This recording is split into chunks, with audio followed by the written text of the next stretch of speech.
한 지붕 두 가족의 갈등. 바른미래당이 내홍을 겪을 때마다 등장하는 단어입니다.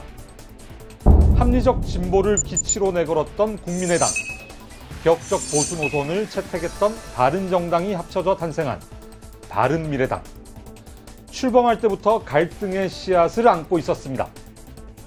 그렇기 때문에 바른미래당은 위기에 처할 때마다 두 가족의 긴장관계가 빚어내는 파열음의 몸살을 앓았습니다.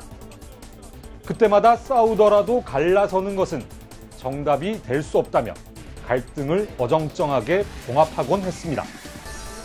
그동안 바른미래당의 내홍을 잠재웠던 대의 명분은 기득권 정당을 대체하고 새 정치를 싹 틔우겠다는 것이었습니다. 민주당과 한국당의 적대적 공생구조를 타파하기 위해선 바른미래당의 깃발을 지켜야 한다는 것이었습니다. 하지만 4.3 보궐선거 참패는 바른미래당에 새로운 물음을 던졌습니다. 내년 총선 때 현재의 구조로 과연 생존할 수 있는가라는 근본적인 질문이었습니다. 이런 의구심은 결국 바른미래당에 내홍을 불러왔습니다. 보선 패배의 책임을 지고 손학규 대표가 물러나야 한다는 요구가 나오며 두 가족이 다시 갈등을 빚는 모습입니다. 바른정당계는 지난 5일 당 회의에서 손 대표의 결단을 공개적으로 촉구했습니다. 손 대표님께서 결단을 하시면 됩니다. 손학규다움 손학규 방식 또한 국민이 지금은 아니다라고 얘기를 하고 있습니다. 하지만 손 대표는 당의 단합을 앞세웠고 국민의당계는 손 대표를 지원 사격했습니다. 이 과정에서 차라리 갈라서자는 분당론까지 나왔습니다. 깨끗하게 갈라서서 제각길을 가는 것이 저는 서로를 위해 바람직하다고 생각합니다. 한 번 금이 가자 손 대표 거취를 둘러싼 분열의 골은 더욱 깊어졌습니다. 바른정당 출신 최고위원 3명은 당 회의를 보이콧하며 손 대표의 사퇴를 노골적으로 압박했습니다.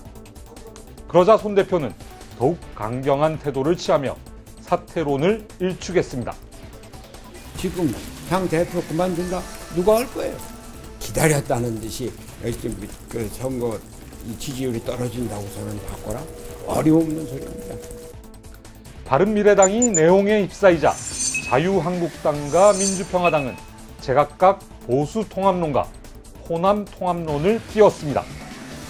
보수통합론은 한국당이 바른정당계와 손잡는 것이고 호남통합론은 평화당과 국민의당계 호남 의원들이 힘을 합치는 방안입니다.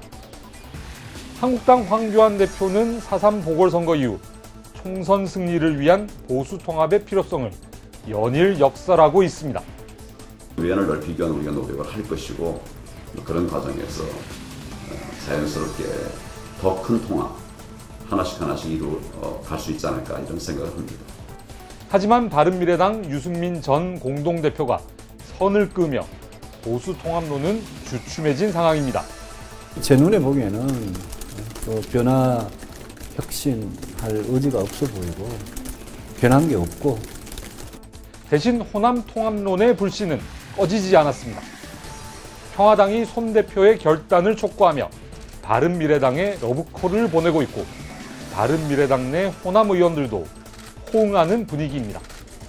바른미래당이 내부 정리가 된다면 그분들과는 함께 할 수 있는 것이죠. 당대당 통합을 할 수 있다고 봅니다. 네. 바른미래당의 내용은 나비 효과를 일으켜 평화당과 정의당의 공동 교섭단체 구성 논의에도 즉각적인 영향을 미쳤습니다. 평화당이 호남 통합론으로 고개를 돌리면서 공동 교섭단체 구성 논의는 물 건너가는 분위기가 된 겁니다. 대한민국 정치사를 돌아보면 제3당은 명멸을 거듭했습니다.